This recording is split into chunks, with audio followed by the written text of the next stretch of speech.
Hi Stampers, this is Annette from stampwithannette.com, and this is the third video in the series I'm doing on Stampin' Up's Retro Fresh product suite from the Occasions catalog. I am working on the Retro Fresh journal. I've created a Nifty 50 challenge in honor of my 50th birthday, and so I'm sharing with you some of the pages that I'm doing throughout this journal.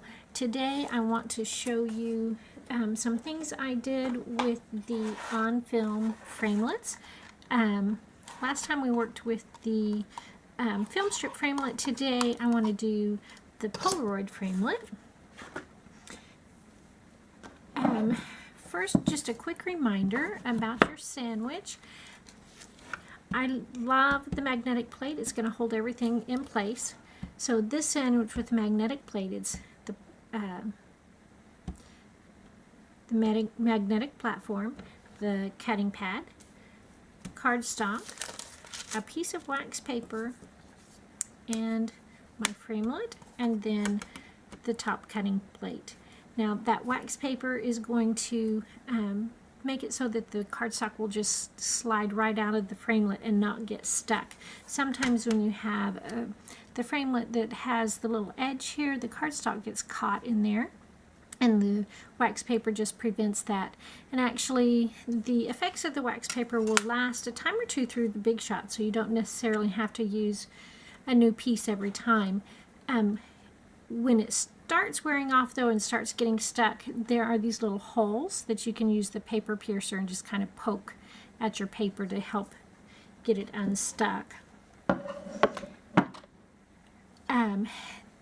This has the little diagonal lines on there, add a little texture, little extra dimension to your project.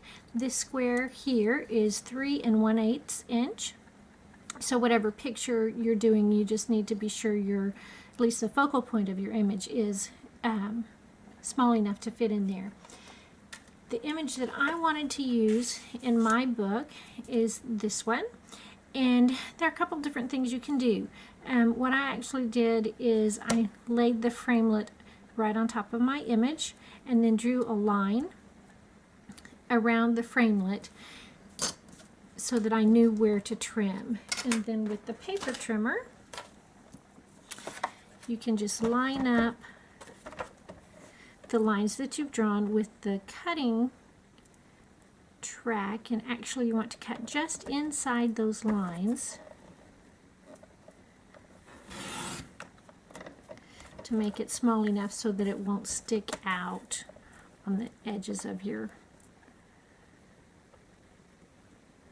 die cut when you're done. I'm having a little trouble there because this photo paper creates a lot of dust, and so that's kind of building up on my paper trimmer. So and I don't know if you can see it there, but it's kind of built up in the track and along this arm as well. So when I'm all done, I'll clean that off, and then it won't get stuck anymore. Alright, so now my picture will just fit right in there because I cut just inside my lines. It fits just right. And I may want to do,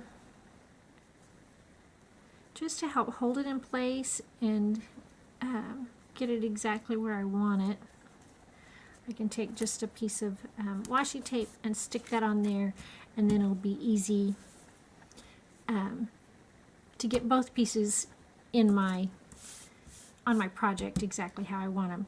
Now another option for getting your picture the right size, and it really just depends on what you're doing and what you're attaching it to, but you could just run this through the big shot just like this and then cut out your picture, and then your picture is going to be exactly the size of this square. And I've done that here, and then you can just stick this right down in there and it just fits. Now these pieces of cardstock are really thin, and so they're not real stable. So to keep them straight, I think it's probably a good idea just stick your picture in there, and then on the back use that piece of washi tape, and then you can put your adhesive on and glue it on your project and everything stays just the way you want it. Now the page that I did with that picture, it was on my challenge. It was something I use every single day, and I have my reading glasses and my iPad on there, so there were actually two things that I added for that challenge. So here's my page with, scoot that down a little bit, there we go, with the on-film framelit with my picture in there. I used the arrow die from that same set of framelits and then wrote on there.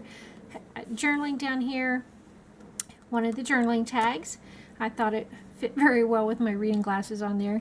I did make note down here of this is challenge number 44, something I use every day.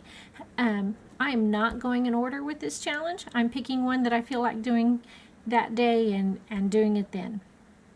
I did want to mention when I did this this journaling up here, I just used a marker, but I didn't want the brush tip and I wanted it thicker than what the bullet tip would do. So I just kept going over it and over it till I got the thickness that I wanted.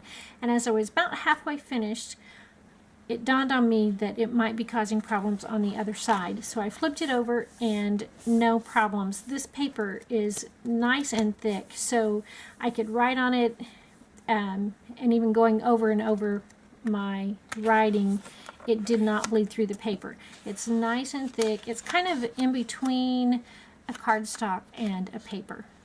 So nice heavyweight pages for your journal. So there's that page.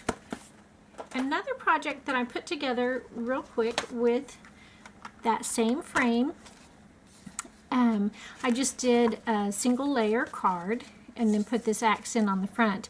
This image is from the Tag It set, which is, oops, there, now you can see it. It's from the Tag It set, which is the Ronald McDonald's charity set that Stampin' Up! Has this year. So for every one of these sets that Stampin' Up! Sells, they donate $3 to Ronald McDonald House. This is all one stamp, all one image. So to get all of the colors on there, I used the markers and just used the brush tip on the markers and color it in. And I chose to use this set of in colors. So I used Gumball Green, Raspberry Ripple, Summer Starfruit, Midnight Muse, and Primrose Petals. Just colored in, heft on this stamp, and then stamped right on the card. Then I just glued this on top, a little bit of linen thread, little googly eye stuck on there with some Tombow, just for a little fun effect. So it was really a very quick and easy card, but I love the way it turned out, and that frame just, I think, really makes it. So fun projects, fun supplies. Looking forward to next time. Thanks for stopping by. Happy stamping, everyone.